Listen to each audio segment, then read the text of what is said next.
Vítám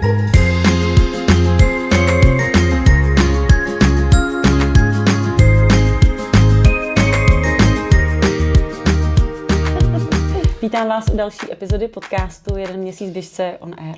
Dnešním hostem je JJ Skanderová. Děkuji. A je to cyklistka, funkcionářka ve Slovenské triatlonové unii, koučka, jestli se to tak dá nazvat, a hlavně zakládající členka cyklistické skupiny Bratislavské Bohyně. No a právě proto, že Bohyně na sítích sleduju už od začátku a moc mě baví, tak jsem mi požádala o rozhovor. Myslím si, že si budeme mít co říct nejen kolem cyklistiky, ale i kolem sportování a vlastně nějakého životního stylu, že toho bude hodně. Ahoj Jani. Ahoj Verčo, ďakujem za pozvanie do tohoto skvělého podcastu. Děkuju moc, že jsi přijala mý pozvání. Ale než začneme se sportovní tématikou, tak bych se tě chtěla zeptat na úplně jiný téma. Já o tobě vím, že pracuješ pro Nespresso. A tak by mě zajímalo, jakou kávu máš nejradši a jestli i doma piješ Nespresso. Ďakujem za super otázku. Áno, pijem doma Nespresso, začnem tým a pila som Nespresso už predtým, ako som pre značku Nespresso začala robiť. Je to viac než práca, by som povedala, je to hobby, je to passion, je to vyslovene taký lifestyle môj, taký ďalší, ktorý sa s tým športom prepája a ktorú mám najradšej. Ja som taká trošku, že už ideme jesť do tých flavor, čiže kokos alebo nočiola, to sú moje také, bez ktorých si neviem fakt, že napríklad ten týždeň predstaviť. Nemusí to byť, že denne, na dennej báze, ale týždeň. A potom môžem normálne povedať tú odrodu, hej? Ako, jasne. Že buď teda to je ten kazár alebo arpeggio. To je priamo teda z toho Nespressa, tak. No tak to je skvělé. Jak jsem čekala, že řekneš nějaký espresso, něco takového, tak, ale okay. ne, ale jako super, že prostě budeme vědět, po čem šáhnout, až příště teda. Sú to dve intenzívne kávy, takže keď to môžem teda takto povedať, ja som na také tie silnejšie kávy, už až také možno zamatové, ktoré chutia po káve alebo po kakao až. A mám rada teda espresso. OK. Takže jsem si o to řekla. Děkuju. Těch témat, který budeme probírat, je fakt hodně, ale pojďme teda od začátku a to právě bych se chtěla zeptat na ty bratislavský Bohyně. Pokud já si dobře pamatuju, tak já jsem první začala sledovat tvoji kamarádku a vlastně spoluzakladatelku Sašu Kárník. A bylo to díky mý tehdejší spolupráci s GPC centrem. GCP. Dobře jsem to řekla. A tebe jsem si vlastně všimla až teprve, když jsme se potkali na Letapu. Na Letapu v Prahe. Přesně tak. A my jsme s váma v rámci Penka navázali nějakou spolupráci a vlastně od té doby jsme spolu začali komunikovat. Nicméně já si Sašu pamatuju ještě jako běžkyni, ne jako cyklistku. Měla si stejný postup jako ona? Ja som to mala ešte, by som povedala, búrlivejšie. Ja som si prešla teda aj behom, aj triatlonom dokonca a až tu som zakotvila, povedzme, že v tej cyklistike, ale ja sa teda stále venujem aj behu. Myslím, že dosť aktívne. Aj teda plávaniu, aj teda sa snažím ešte tak trošku tomu triatlonu, ale už nie pretekársky, už iba vyslovene na takej tej svojej udržateľnej hladine, aby som bola fit v podstate. Takže triatlon si dělala závodně? Áno, robila som aj triatlon závodne. Jaký máš nejlepší časy a na který závody nejvíc vzpomínáš? Najlepšie spomínam na majstrovstvá sveta v Austrálii, to bol rok 2018. A tam som išla šprint triatlon. Musím fakt povedať, že na to ma môj tréner fakt pripravil, že som si tam odplávala, povedzme, že taký, to bol taký môj štandard, ja som zlá plavkyňa. Čiže tam som si odplávala štandard, ale už keď som išla na ten bicykel a na beh, tak som vedela, že dávam zo seba maximum. A dokonca bežecky som dokázala ísť v tých pretekoch, neviem, či nie dokonca, že 3,40 na 5 kilometrov. Čiže to bolo ako, že si poviem, že v tých pretekoch to bolo pre mňa také, vždy som behala, že okolo 4 po 4 minúty, ale on ma vtedy tak vyšpičkoval, že to klaplo. Takže to som bola veľmi spokojná. To je krásný. No a jak jste se teda dostali k Bohyni? Jakože triatlon, běh a kdy přišly Bohyně? Bohyne prišli ešte medzi tým niekedy, ako som robila aj ten triatlon a ono to bolo počas covidu. tým, že vlastne ľudia sa nemohli stretávať a my sme sa tak nejako s tou Sašou, sme sa permanentne stretávali. Ona už teda upúšťala od toho behu a skoro išlo už iba do tej cyklistiky. A jeden deň sme sa vyslovene že stretli 6 dievčat, alebo 7, nás bolo dokonca 7. A tak sme si jazdili, pretože sme si povedali, že OK, tak keď je ten COVID, tak sa budeme stretávať. A jedna z nás, teda budem mu menovať, Janka Kvasňáková, nám vymyslela ten názov Bratislavské bohyne, čiže my presne vieme, kto to vymyslel. A v ten deň sme aj založili Instagram a celé, akože ten Instagram bol najprv iba vyslovene založený kvôli tomu, že aby sme tam dávali tie fotky z tých našich spoločných jazd. Vôbec sme neplánovali, že to bude mať skoro 7 000 sledujúcich, či možno už 8 000.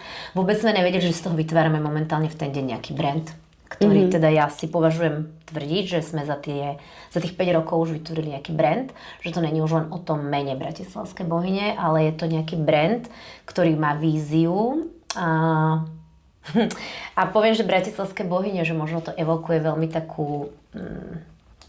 neviem, čo to evokuje v teba, keď počuješ Bratislavské bohyne? Já jsem právě přemýšlela, když jsem si dělala přípravu na ten rozhovor, tak víš, že už jsme se o tom bavili. A vlastně vy jste jistým způsobem opravdu bohyně v mnoha ohledech. A i jedna z těch otázek, kterou tady mám, tak je vlastně, jestli si vybíráte, a bavili jsme se o tom, jestli si vybíráte své členky v rámci Miss Slovenská republika, protože všichni jste opravdu nádherný, jste výborný sportovkyně. Takže ve mně to evokuje tady jako ten nádherný přístup ke sportu, nádherný přístup k životu, k sobě samým a vlastně jste ještě, aspoň to takhle působí, že jste opravdu skvělý kamarádky všechny. Super, úplne nádherne si to povedala, lebo vieš, keď sa to povie, je to také nadnesené Bratislavské bohyne a absolútne sa nepovažujeme, že sme bohyne nad niekým, vôbec aby to tak nevyznelo, ale toto je presne tá vízia toho, že povedať, že robíme to tak, aby sme tie ženy inšpirovali, aby sme im ukázali, že aj v ženskom kolektíve sa dá budovať, keď sa ženy podporujú medzi sebou, keď sú aj povedzme, že kamarátky, veľa priateľstiev u nás vzniklo. Čo musím povedať, že strašne sa mi to páči, že keď tie baby prídu ku nám, nájdu si tam tú svoju spriaznenú dušu a či už sa ku nám vrátia alebo nevrátia a vidím, že to v podstate ich vidím na sociálnych sieťach, že spolu oni ďalej fungujú, mne to stačí. A viem, že veľa babí je s nami úplne od začiatku, niektoré tak prídu, odídu. Pozri, každý to máme nejako nastavené, my sme tam teda od začiatku, my sa to snažíme držať. A je to fakt, že je to o tom, že inšpirácia, podpora. Tie ženy nech si tam nájdú niečo také, kedy chcú byť medzi tými ženami. A nech sa cítia sami sebou. Tak. To je takéto safety prostredie pre tú ženu o takom, možno aj to vytváranie tej sebahodnoty a určite vytváranie takého toho safety priestoru pre tie ženy, kde sa nemusia bať. Jste jenom jedna skupina? A nebo třeba už máte po Slovenské republice, už máte pobočky a jako... No, zatiaľ sme jedna skupina. Ako bola už to tá idea, že rozniesť to po tom Slovensku, ako možno, že to bude projekt 2027, 26, to si ešte netrúfam povedať, že netrúfam si povedať, že by sme 2026 už niečo mali vytvorené, ale je tu tá idea len. Vieš, teraz je proste otázka, či tie bratislavské bohyne majú byť aj v Košiciach a budú sa volať bratislavské bohyne. Alebo teda povedať, že OK, budú košické bohyne a budú prešovské bohyne, budú trnavské bohyne. Vieš, čiže na tým sa treba tak zamysleť, že nie asi každý, kto je z Košica, bude chcieť volať bratislavská bohyňa. Tak potom, že či to bude vlastne ten istý brand, vieš, tak to je také ako... Ty si řekla, že na začátku vás bylo 6. Kolik je vás teďka taková širší skupina? My sme ostali nejaký ten základ, tých 7-8. Teraz môžeme povedať, že je dievčat, ktoré aj založili, my sme v roku 2023 založili občianske združenie Bratislavské bohyne. Cieľom tohoto je nezarábať, ale teda mať niečo založené, na čo môžeme stavať. Môžeme si tam teda na Slovensku si môžeš z platu pri daňovom zúčtovaní posielať 2%, teda z toho ročného zúčtovania. Čiže toto je niečo, čo nás vie podporiť finančne a z čoho môžeme platiť napríklad tréningy alebo nejaké občerstvenie pre zase baby, ktoré s nami jazdia. Fakt, vyslovene to fakt, že nie je na zárobkovú činnosť, absolútne. Je to len niečo, aby sme mohli tým babám dať niečo navyše. A tam nás je 8 A čo je nás teraz koľko asi? Máme WhatsAppovú skupinu, keď to beriem podľa toho, tak tam nás je okolo 50 už. A keď nás jazdí cez leto, musím povedať, že nás už jazdí aj okolo 30, aj cez 30 na niektorých takých jednotlivých jazdách. Ale viem, že keď sú špeciálne jazdy na niečo dedikované, napríklad Letap Slovensko alebo Letap Česko, alebo nejaká taká špecifikácia, tak viem, že sa nás vie pozbierať možno aj 40, aj cez 40. Mm-hmm. Máte teda nějaký kritéria, podle čeho přijímáte členky? Jako může se přidat každý, a nebo za sebou musí mít soutěž krásy? A nebo nějaký extrémní závod? Túto otázku som evidovala, ale možno som zabudla na ňu odpovedať, prepáč. Nie, vôbec tam není žiadna podmienka krásy, alebo teda byť mi Slovensko, ani Česká republika, ani od žiadneho okolia.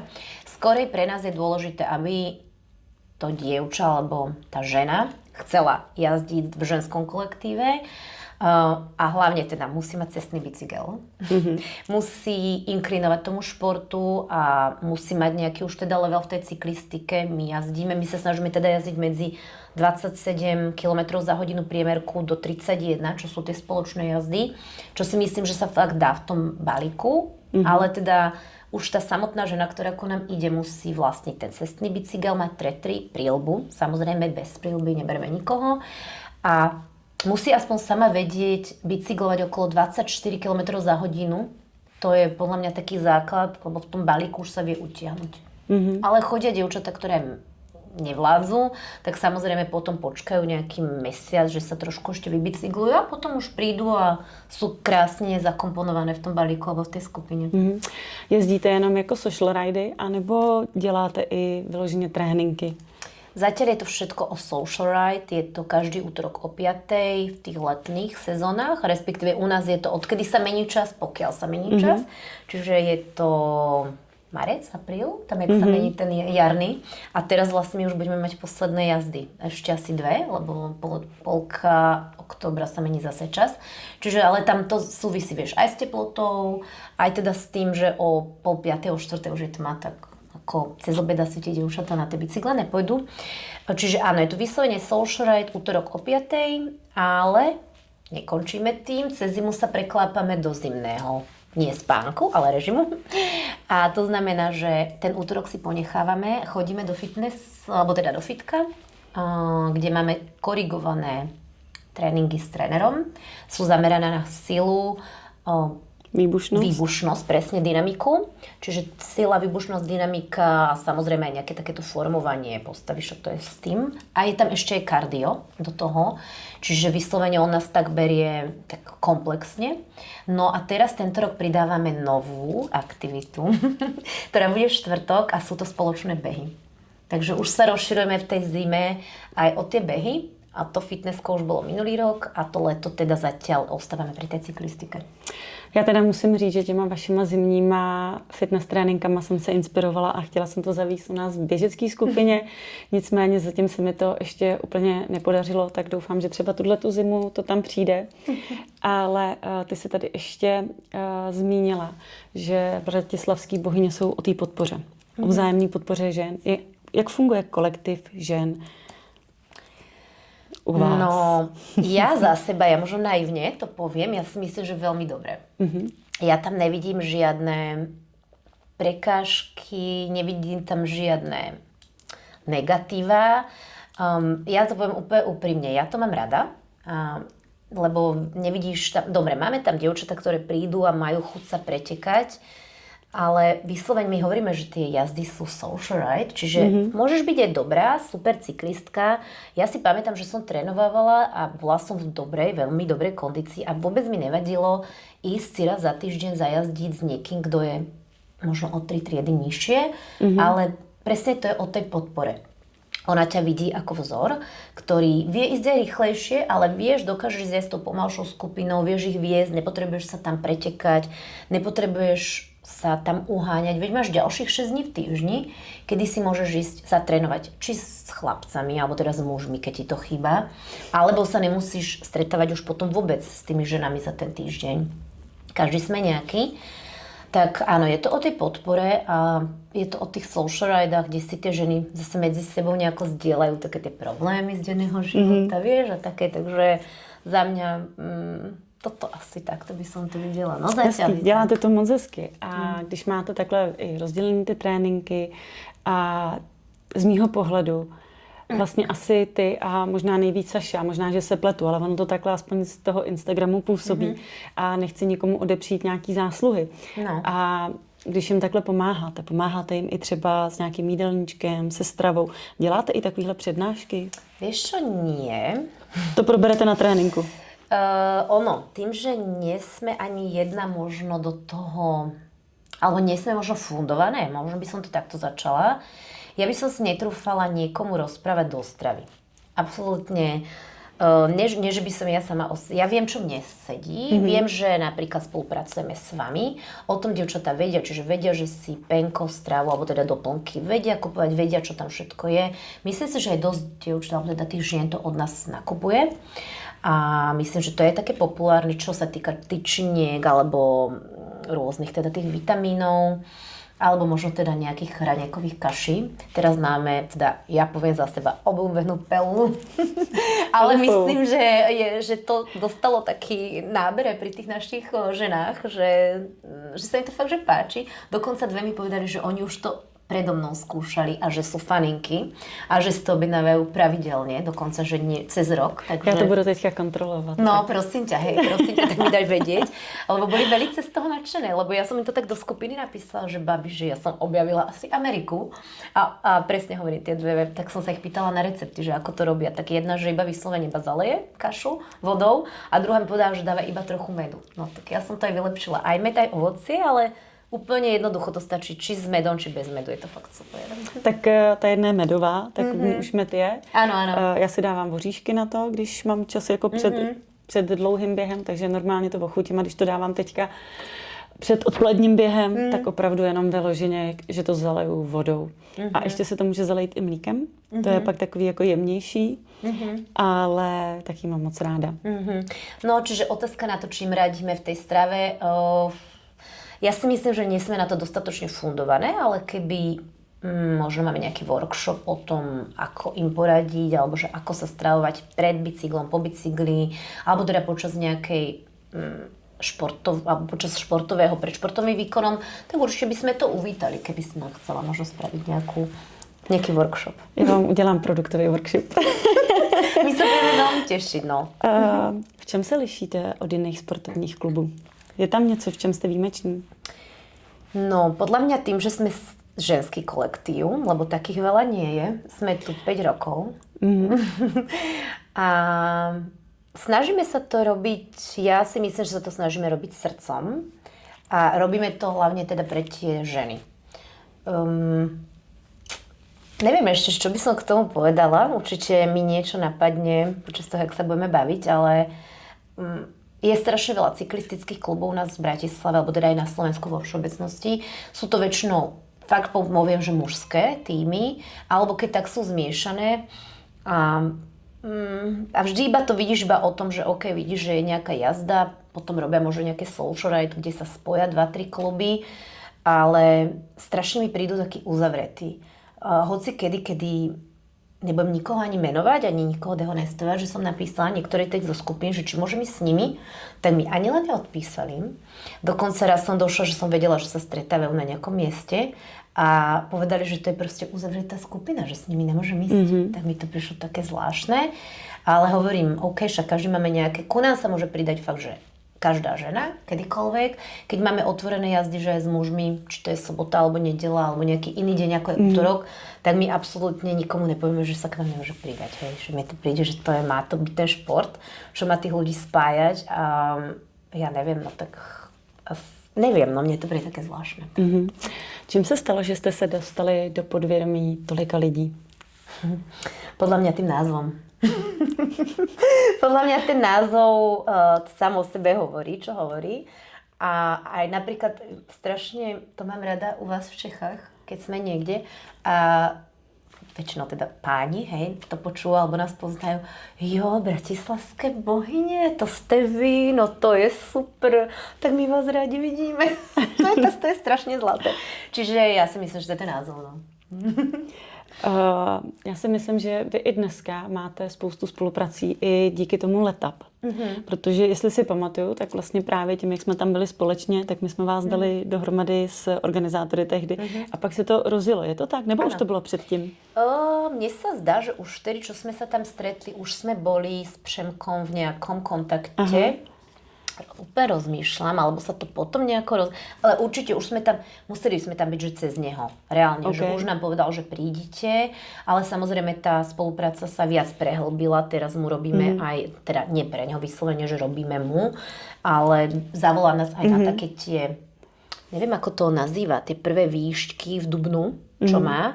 Je to vždy väčšinou, že ambasádori Letup českého, plus on má vždy zahraničných ambasádorov, ako mal... Tak slovenské zahraničí, že? A napríklad už slovenské zahraničie, hej, ale nemyslela som teda nás ako zo zahraničia, ale áno, vždy pozve aj nás, čiže je strašne zlatý. A ja mu za toto ďakujem, lebo my si tú spoluprácu vážime.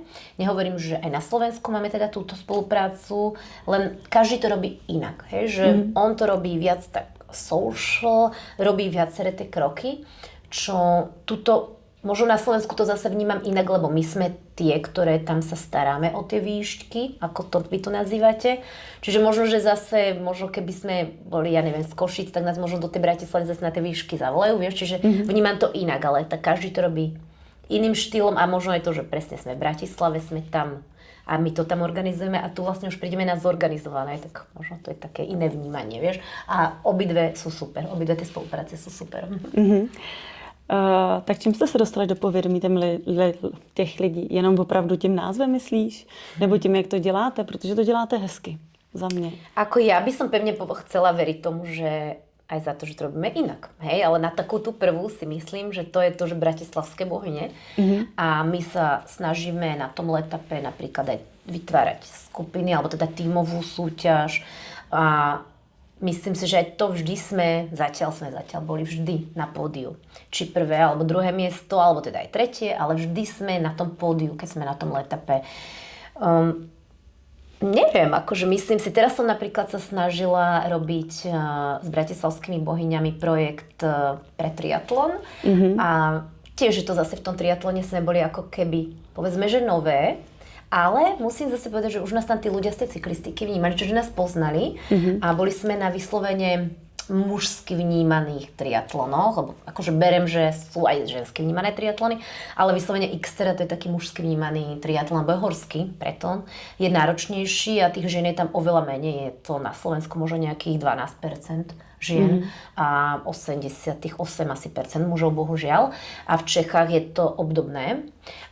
Po svete sa to pohybuje niekde okolo 30% žien, nejaké Francúzsko, Taliansko, ale to sme ešte ďaleko za tým, aby sme mali takéto počty. Ale pracujeme na tom, čiže ja som v podstate, môžem povedať, že robil taký brand awareness medzi tými ženami, aby tie ženy na ten triatlon išli. Teda boli sme na 2 Xterách na Slovensku, v Banskej Štiavnici a v Čechách v Prachaticiach a raz sme boli teda na Challenge Šamorín, teda v Šamoríne, hej, na Slovensku. A ten challenge tiež berem, že je tým, že je tam half distance a Olympic distance, tak už to berem tiež, že je to tak mužsky viac vnímané. A tam bola účasť žien, presne ti nepoviem, dúfam, že teraz ma nebude niekto chytať za slovíčka, ale bolo to okolo 23%, keď sa to zoberie tak z globálu, lebo tam máš rôzne distance. Začínaš na triatlon, čo je 350 plávanie, 8 bicykel a 3 km beh, potom máš normálny klasický šprint Olymp a fakt, že je to viditeľné, že ten triatlon bol zastúpenie žien XY. Mohla som z tej štatistiky vybrať, lebo ich mám spísané. Čiže tam mohlo byť možno aj cez 60%. Už ten šprint mohli sme byť niekde okolo 50, cez 50 a už ako to išlo k tomu olympiku až k halfovi, tak sa to znižovalo. No. Já mám jednu myšlenku, proč vám to možná i tak hezky šlo. A na to si možná zapomněla, ale myslím si, že spousta lidí si to vybaví. A to je vaše kampaň na bezpečnostní odstupy aut od kol. No, Kdo to vymyslel? Byl to spontánní nápad, anebo to byla nějaká spolupráce právě v rámci třeba slovenského BESIPu nebo něco takového? Ono nás oslovila jedna spoločnosť automobilová, neviem, či môžem spomínať. Môžeš. Môžem? Tak Hyundai nás oslovil, či by sme im nespravili kampaň vlastne na toto. A poviem, že sme to tak vymýšľali, že ako to spraviť, tak nám potom napadlo, že spraviť vlastne tú kampaň na ten 1,5 metra. Neviem, či to aj oni náhodou nepovedali, že takto by si to predstavovali, že to má byť na ten 1,5 metra, ale keď sme nad tým uvažovali, tak viem, že sme sa zhodli. No a prosím ťa, stále sme to nemali úplne že vymyslené, že ako to urobíme a čo človek nechcel, tak som bola večer u kamaráta, ktorý má deti a on tam mal tie tyče, vieš, na plávanie. Tie žižali na plávanie. A ja hovorím, že wow, že dones meter. A mělo to 1,5 metra? Má to 1,50 m niečo, akože fakt, že to splňa. Takže ja som normálne, že wow, že tak toto bereme a s týmto to spravíme. No a teraz sa vrátiť k tejto kampani. Či bola úspešná, alebo nie. Podľa mňa tam bolo strašne veľa hejtov. Ano, to si pamatuju. Ale zásah to mělo ohromnej. No, hrozne to malo veľký zásah. Ako keď sa z toho ľudia poučili, alebo aspoň minimálne videli, že také niečo existuje, lebo tam išlo iba o ten brand, alebo o ten awareness. V podstate nie brand, ale o ten awareness toho zákona, že vôbec existuje, tak som rada. Keď to malo slúžiť ako terč do nás, tak akože, tak nech si poslúžia. My sme sa snažili iba dať do povedomia, že také niečo existuje a chceli sme edukovať tých ľudí, že nie je také strašné, nech si vedia predstaviť, koľko je ten 1,5 metra od toho cyklistu, že to není až také strašné, nech sa toho proste ľudia neboja.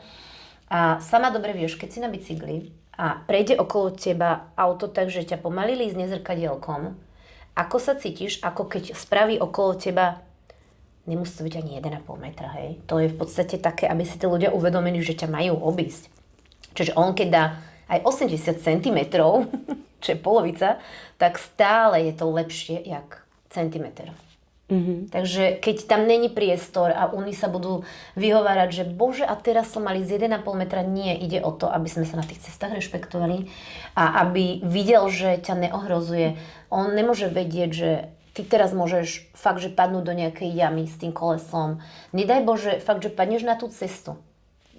A ja neviem, že tí ľudia chcú byť zodpovední za to, že z teba prejdú autom, alebo akože to už som úplne v extrémoch, ale že ja keď si to predstavím, že ti predo mnou cyklista, keď ja šoferujem, ja v živote si nedovolím ísť tak, že nedám blinker, to je prvá vec, hej, a druhá vec by som si v živote nedovolila, že ho líznu tým autom proste, vieš, možno, že keby nejsom cyklista, možno mi to príde úplne prirodzené. Ne, já myslím, že to je přesně, že je to přirozený a že normálně myslící člověk prostě nepojede, že ví, že může ublížit. No, takže tak ja len to je toľko prostě. A hlavně není chráněný ten cyklista, že jo, stejně jako motocyklista, tak taky jako prostě to není ve finále nic pro mě a člověk jako se 30krát ohlídne, než udělá něco na tom kole, než když jede poplechovaný. No, to je pravda, hej. A presne treba dbať na to, že ten cyklista nemá na sebe absolútne nič, má na sebe dres, príľbu, možno rukavičky, hej, a tretry. To je všetko absolútne nič iné. No. Když jste to natáčeli, byl tam někde nějaký problém? Byl někdo třeba, řeknu, jako sprostej na vás, nebo to respektovali, nebo vás třeba i někdo zastavil? Vôbec, absolútne nikto nás nezastavil. Idem úplne od konca, ako si rozprávala. Práve, že všetko prebiehalo v naprostom klidu. Úplne. Fakt, že to bolo úplne pokojné, pohodlné, ale my sme to mali natočené asi za fakt, že rýchlo. To sme mali do pol hodiny natočené, že sme preč. A hlavne sme to robili na takom úseku, kde sme vedeli, že nikoho nebudeme obťažovať. Vieme, že tam chodí málo aut. Vedeli sme, že potrebujeme tie autá, hej, čiže sme boli tak. Aj sme vedeli, že dokonca do chodí jedna linka autobusová. A to nám zrovna vyšlo aj do toho záberu, čiže aj to bolo super. Vedeli ste, že tam jezdí Hyundai? Áno, tak to bol náš. Ten sme mali požičaný, respektíve áno, hej, tak ten tam bol ako kulisa. Ty kromě svého hlavního zaměstnání, tak pomáháš i ve Slovenský triatlonové unii. Co tam děláš? Co je tvůj úkol? Som na pozícii medzinárodný sekretár. Je to tiež taká moja vášeň, tým, že som ten triatlon robila. A čo by malo byť takým, ako poviem, že main zodpovednosťou, tak je komunikácia so zahraničím, ako už teda z toho názvu vychádza. Ale vyslovene vieš, ako to je. Začneš si jeden projekt a už sa ti to nabaluje. Čiže ja som raz taká, poviem o sebe. A už sa mám rozbehnutých viacero projektov. Teraz sme napríklad spustili projekt vlastné preteky pod hlavičkou Triatlonovej únie, čo sa doteraz nerobilo. Vyslovene robíme coaching pre trénerov, coaching pre technical delegates. Viac menej ja sa snažím aj podávať tým našim ľuďom coachingy, ktoré robí World Triathlon. Snažím vlastne tú našu komunitu prepájať s tým zahraničím, čo tu doteraz nebolo. Čiže veľa vecí sa deje vo World Triathlone alebo v Europe Triathlon. A snažím sa im dávať vedieť, že toto sa deje, takéto sú možnosti. Tu môžete ísť napríklad kandidovať za... Hej, že rôzne veci, teraz nechcem byť úplne konkrétna, ale snažím sa im dávať vlastne takú tú osvetu. Možno nie je to úplne 100%, ale teda akože snažím sa. Plus teda sa snažíme, alebo teda snažím sa vždy inovovať tie veci. Doteraz sme mali vyhlásenie Slovenského poháru nejakým štýlom robené a už minulý rok som sa to snažila urobiť trošku modernejšie, že sme zatrajili aj program, aj sme mali nejaké darčeky pre tých našich pretekárov. Tento rok, inak to by som ťa aj rada pozvala. Môžeme takto oficiálne, takto 15. novembra Ďakujem. do Bratislavy. Ja ti ešte pozvánku určite pošlem aj tebe, aj Veronike. Ale teda 15. novembra budeme mať vyhodnotenie Slovenského pohára v Šamoríne, v X-Bioniku. A teda je to zase, už som to videla minulý rok, som to urobila inak. A teraz tento rok zase vidím tie moje chyby z minulého roka, čiže zase by som to chcela robiť o trošičku lepšie a aby som bola tak vnútorne ja spokojná a aby teda aj tí pretekári z toho mali dobrý pocit. Budeme mať aj program, teda staviam na tom, čo som spravila minulý rok, plus to trošku, by som povedala, ešte viac tak roztočím. Jak velkou úlohu hraje Unie v rozvoji triatlonu na Slovenskej republice? Je tam nějaká? Jasné, hej, robíme programy, ktoré tiež poviem, že sa začali teraz posledné tie roky robiť. Jak moc je oblíbený triatlon na Slovensku? Moc. Jo? Strašne moc, hej. To je niečo... A roste to? Roste to.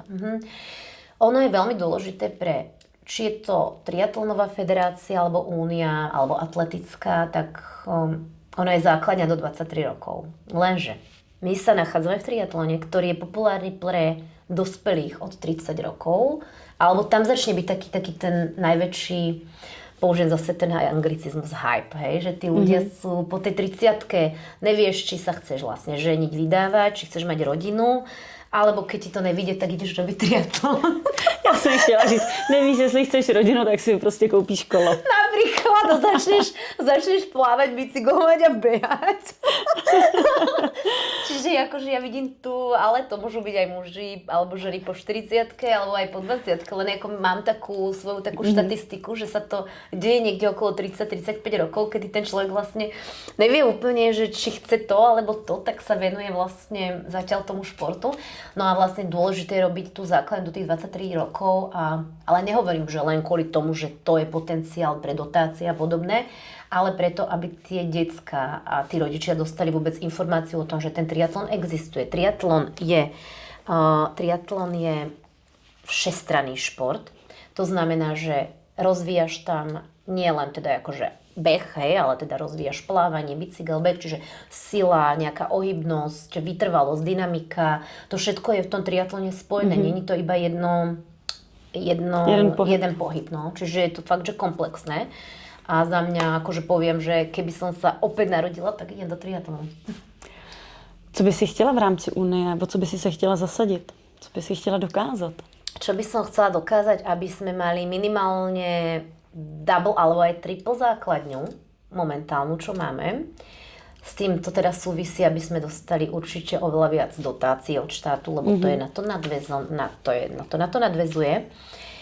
A čo viac, no aby sme boli viditeľní, tak ako doteraz ten teda triatlon je, ale ešte aby bol viditeľnejší a vnímaný ako nechcem akože ako moderný šport. Je to super, ale aby to s tým neskončilo, že za rok to už nebude moderný šport, ale niečo, čo sa vyvíja. Vieš, že na tom tí ľudia môžu pracovať, stavať, dať to možno aj také základy do pracovného života, do súkromného, osobného, proste všade. Ale to je podľa mňa ako každý šport, len ten triatlon, tým, že sú to 3 športy, tak musíš si už tak vedieť trošku ten deň, aj týždeň, mesiac inak zostaviť. Vieš, že je to... Vieš, no, je to proste bohužiaľ to tak je, vieš, že pondelok, keď pláveš a pondelok napríklad po obede sa ideš ešte na to vykúsať, tak vieš, že si nemôžeš napríklad dovoliť to vykúsanie vynechať, lebo už by ti to vlastne chýbalo v ten útorok, lebo tam už ideš na bicykel a už sa to tak, vieš, celé medzi sebou tam vonkuje, no. Tak ako to je taká tá poctivá... ako by som to nazvala, ten time management, vieš, taký ten poctivý time management, ktorý si proste v nedeľu večer k tomu sadneš a povieš, takto to bude celý týždeň vyzerať. A musíš pak být konzistentní. Áno, konzistentní, no, toto je konzistentní, musíš tam tomu dát ten čas a nesmíš povolit. To je velmi důležité. No. Tak v tom případě zůstávám u běhu. Ale já vždycky říkám, mě se jako kolikrát lidi ptají, jestli nechci zkusit triatlon a já říkám, že se nechci rozvíst. Možno, že by to k tomu neviedlo. Ten čas toho, který bychom trávili, nebo který už teďka trávíme bez sebe, nebo bez nějakého kontaktu, tak by se ještě zdvojnásobil, možná strojnásobil. No. Tak byste to mohli robiť spolu? No, to bychom nemohli. Ne, manžel jako ne úplně rád běhá, takže třeba včera byl si jako vyklusat, ale po půl roce, takže tam už je jako první a jako je spíš unavený, takže z práce, takže nemohli. Ale každopádně pojďme se vrátit k tobě a k triatlonu. Vy tam máte i Women's Committee. Řekneš nám o tom něco? Máme to hlavne teda v tom tej Európskej triatlonovej únii, alebo aj teda vo Svetovej triatlonovej únii.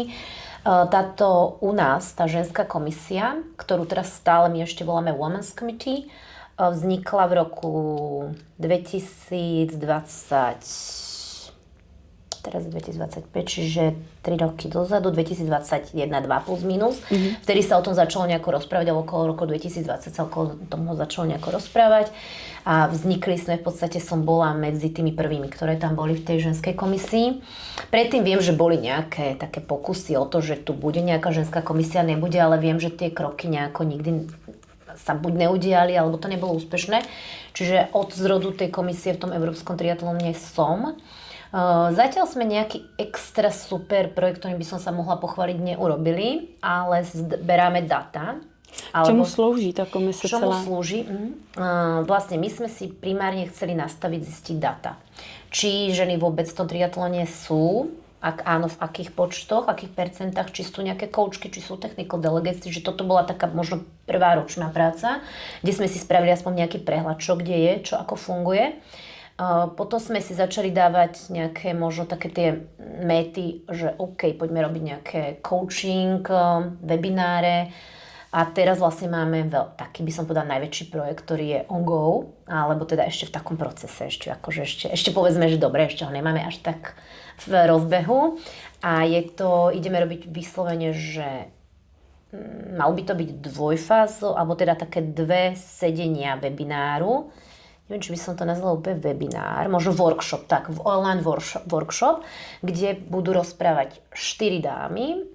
Nemáme ešte presné mená, alebo aj keby máme, ešte by som to asi nechcela dávať. Čiže bude to jedna pretekárka významná z už takej svetovej úrovne, bude to jedna trenérka, ktorá má nejaké uznanie tiež z toho triatlonu, bude to technical delegátka, alebo teda tá rozhodkyňa.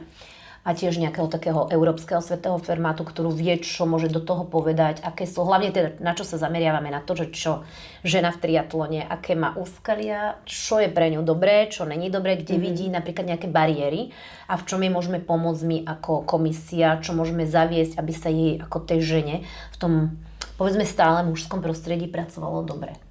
Lebo keď sme si aj pozerali, technical delegates je fakt, alebo teda tých rozhodcov, aby som to správne po slovensky nazvala, je 80%. 20-80, hej, ten pomer, čiže muži, ženy. Tých treneriek je, no, nechcem ani povedať, že viac, je to možno 21%, hej, oproti tých 79, čiže to nie je také strašné. Jedine, kde sa vyrovnávame, sú pretekári. Pretekári versus pretekárky, tam sme fakt, že super. A čo sa týka potom ešte nejakých exekutívy, tak tam sme strašne zle, no. Tam sme, ja si ani teraz nepamätám to číslo, možno ani nechcem, to som možno tak vytesnala, ale tam sme možno 15% ženy. 15% ženy versus 85 muži, no. Exekutíva, vyslovene executive board a tak je to také, no. Já bych se ještě zeptala, protože ty jsi nedávno byla na takovém vzdělávacím pobytu, já tomu říkám, v Anglii. Můžeš tomu říct víc, protože to je věc, která mě strašně zajímá a vlastně jsem se začala zajímat, jestli bych tam nemohla i já. Veľmi ti to prajem, aby si sa tam dostala. Je to ako ono, asi by si musela byť, neviem teda, asi členkou nejakej komisie. Ja som teda ešte členkou ženskej tej komisie, teda ona sa volá Komisia rodových príležitostí pod olympijským výborom. A ja som sa tam vlastne vďaka tej komisii dostala. Takže neviem, že aká je možnosť sa tam dostať, keby nepracuješ pre olympijský výbor alebo nie si v nejakom takom tom úzkom kontexte s tým olympijským výborom. A ja už som na to poškolovala minulý rok, totižto. Alebo že vlastne minulý rok som sa na to prihlásila, tento rok som na tom bola, takže pred 2 rokmi som na to už tak nejako poškolovala, ale že som bola ešte na štúdiu tu v Prahe, na športovej diplomácii, tak už by sa mi to tak asi veľa bylo a už by toho bolo asi veľmi veľa. No ale čo sa týka teda tohoto, je to Women Leadership Sports Academy v Anglicku, na University of Chichester. A čo by som tak skrátke o tom povedala, to je strašne veľa vecí, ktoré to definujú a jediné také za mňa je, že transformácia. Prejdeš za týždeň brutálnou transformáciou tvojho ja. A ostala by som normálne, že ticho. A neviem, je tam tak strašne veľa cvičení, rôznych takých development skills a takých tých, že ideš do seba až tak hlboko, že ja teda som to asi, možno som nešla do takej hĺbky, ak by som potrebovala, ale boli tam dievčatá, alebo teda kolegyne, ženy, nechcem to stále nazývať dievčatá, lebo už sme ženami, ktoré išli až do takej fázy, že plakali. Keď mali rozprávať nejaký ten svoj príbeh, alebo niečo, lebo fakt si sa tam chytala takých tých boliestok, vieš, také. Čiže za mňa, poviem, to bolo super, bolo to... Samozrejme, bavili sme sa tam aj o tých ženách v športe, aj to bolo, veď to bolo akože to gro, ale išla si tam na taký ten leadership, na tvoj rozvoj tvojho ja, ako uchopiť napríklad tím, ako pracovať s tímom, prečo robiť to takto a nie takto, ako dávať spätnú väzbu, ako prijímať spätnú väzbu, hej, lebo dať spätnú väzbu môžeš hociak, ale nemusí to byť, vieš, môžeš ju dať raz a potom už ju nikto od teba nebude chcieť. Prijať spätnú väzbu tiež môžeš v podstate raz a potom môžeš byť z toho taká frustrovaná, že v živote nebudeš chcieť niekoho spätnú väzbu. Alebo mali sme tam dokonca aj prezentátorské schopnosti a to bolo také zaujímavé za mňa. Ja už som teda bola na rôznych takýchto prezentátorských kurzoch alebo školeniach, hej. Ale toto bolo... Počula si niekedy Peťa Kuča presentation? No. Počúvaj, to ti pošlem. Je to brutál. Máš 10 slajdov, do ktorých dáš 10 obrázkov od tebe samej a v podstate môže to byť na hociakú tému, samozrejme tá Peťa Kuča, ale nám dali, že tvoje ja. A do 10 obrázkov sa máš zmestiť. Tvoj rozvoj, kde si teraz, kto ťa všetko v živote ovplyvnil, čo boli tvoje také najväčšie možno úspechy životné, kto ťa ovplyvňuje v živote. No a toto si mala vlastne do 10 obrázkov zložiť. Hej. Na každom slajde môže byť jeden obrázok a na každý slajd máš 1 minútu. Bravúrne. Vyskúšať si to... Ja som teda úplne nevedela, do čoho idem. Hej. A trošku som tak som sa trošku, akože musím povedať, že tie prvé 2 slajdy som bola stratená, lebo som to neodhadla tú minútu najprv. Ale super za mňa. Fakt, sľubujem, že pošlem ti to, keby nie, tak sa mi pripomeň. Napsala jsem si to a chci to zkusit. Já bych teďka už dala možná poslední 2 otázky. Jedna je, jaká je vaše vize s bohyněma? Ale to bych se nechala možná úplně jako poslední, tak si to ještě nech. Ale My jsme tady prostě probrali, kolik toho děláš, kdy se všude angažuješ, co by si všechno chtěla změnit a narazili jsme na ten time management. A já bych chtěla od tebe slyšet, jaký je vlastně tvůj život. Jaký máš lifestyle, jak to všechno stíháš, jak o sebe třeba i pečuješ, jo? Jestli máš čas na nějakou někdy regeneraci, co všechno jako děláš i pro sebe jenom tak. Pekná otázka a úplne to všetko vidím za tým. Ja zase poviem ten time management. To je u mňa, akože možno kto to bude počúvať, veľa ľudí, čo ma pozná a bude to počúvať, tak povie, že agree 100%. A takí, čo ma nepoznajú, tak si možno povedia, že som úplne šalená. Akože tak úplne som to povedala tak východňarsky. A není som z východu, ale sa to u nás tak používa dosť. Čiže som crazy, ale ja mám plán na mesiac, hej. Ktorý je teda samozrejme čiastkový, že je týždňový a potom je dňový. Ale ja napríklad, ja ti ukážem potom svoju agendu, hej. A ona je, no akože fakt, že najprv mám zostavený plán, kde si robím, ja neviem, dajme, že teraz začal október, tak by si videli len na začiatku, vlastne mám takú jednu stranu, kde si píšem také highlighty, čo sa cez ten október stane. A tým highlightom si už ako keby dávam také menšie. Áno, a tak už k tým menším, najdôležitejšie body si vypichnem, k tým najdôležitejším dám také tie menej dôležité a takto si to celé vystavujem celý ten mesiac. No lenže na tom mesiaci už začínam pracovať ako keby v polke mesiaca už, hej.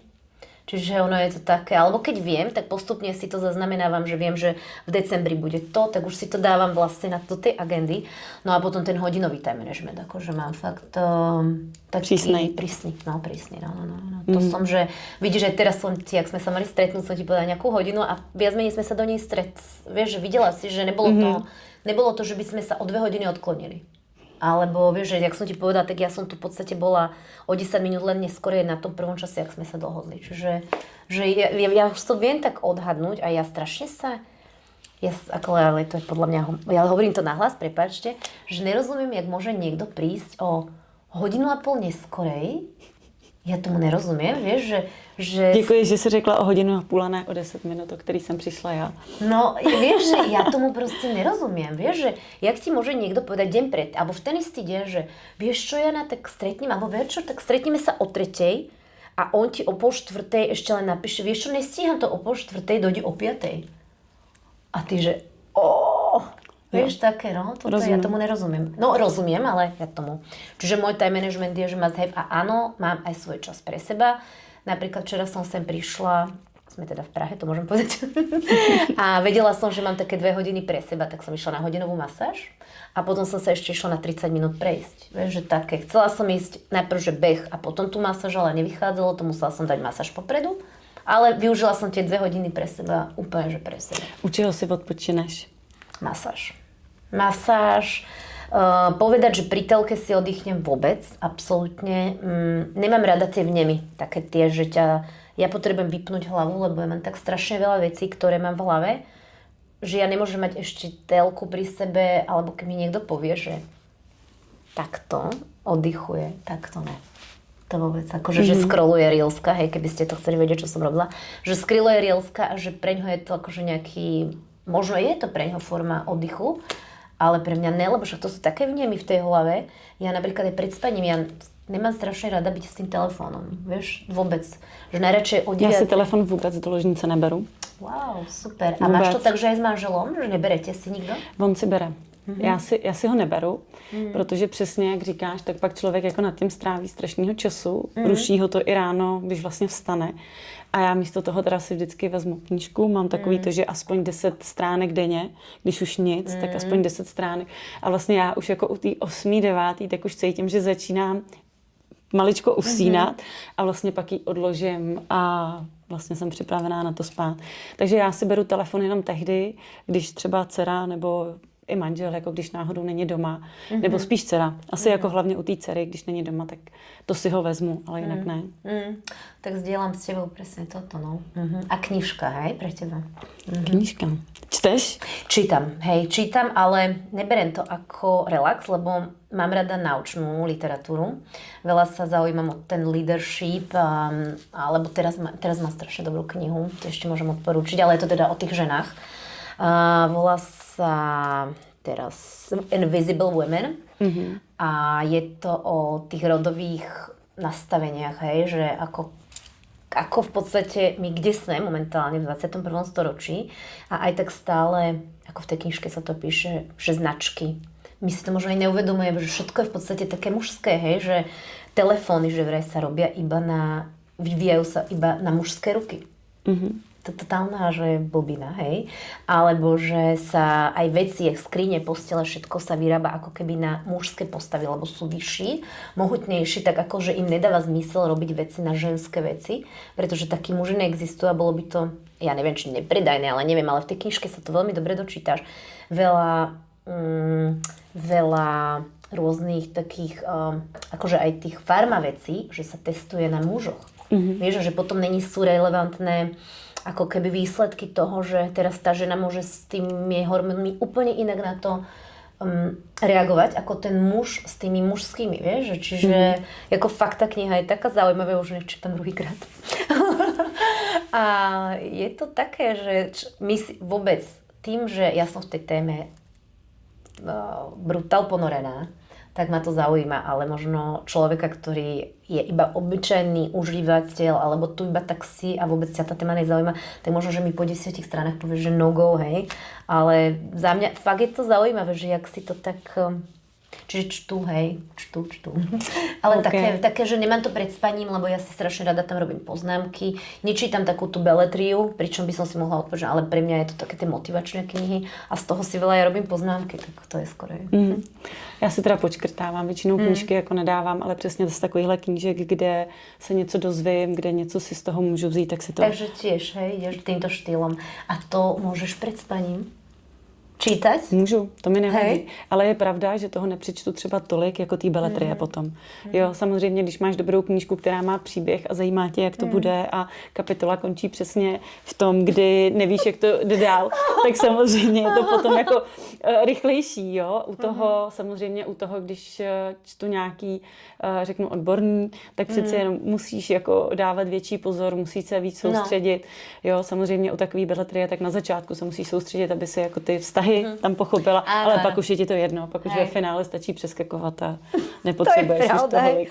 No, hej. Tak jo, pojďme zakončit rozhovor tím, čím jsme ho začali, a to jsou bratislavský bohyně. Jaký jsou vaše vize, jak dál? Co byste si strašně přáli? Čo by sme si strašne prijali, aby sme tu boli ešte minimálne aspoň veľa rokov. Teraz sme oslavili 5 rokov, čiže keď tu budeme ešte 10, tak to bude 10x10, čiže 50, tak to bude úplne úžasné. Smejem sa a dúfam, že budeme ešte pri tom. Ale...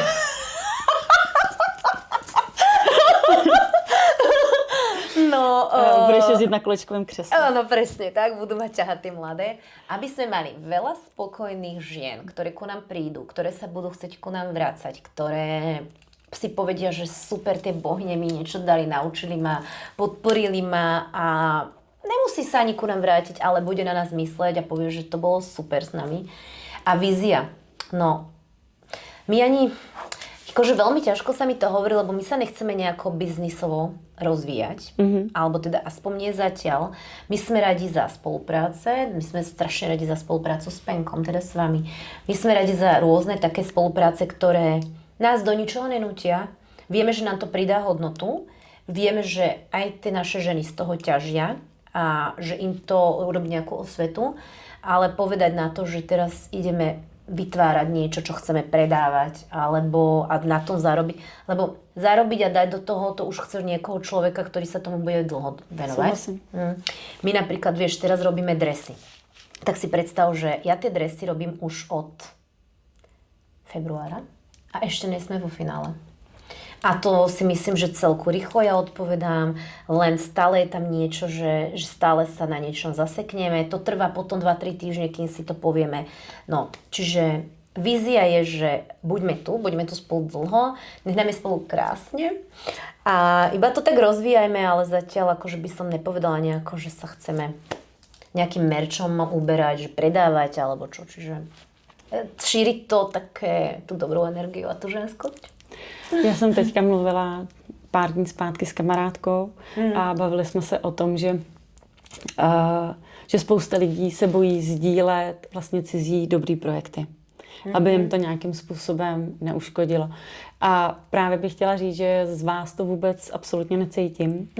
A já bych si hrozně přála a vlastně přála vám, aby se u vás inspirovalo spoustu dalších žen.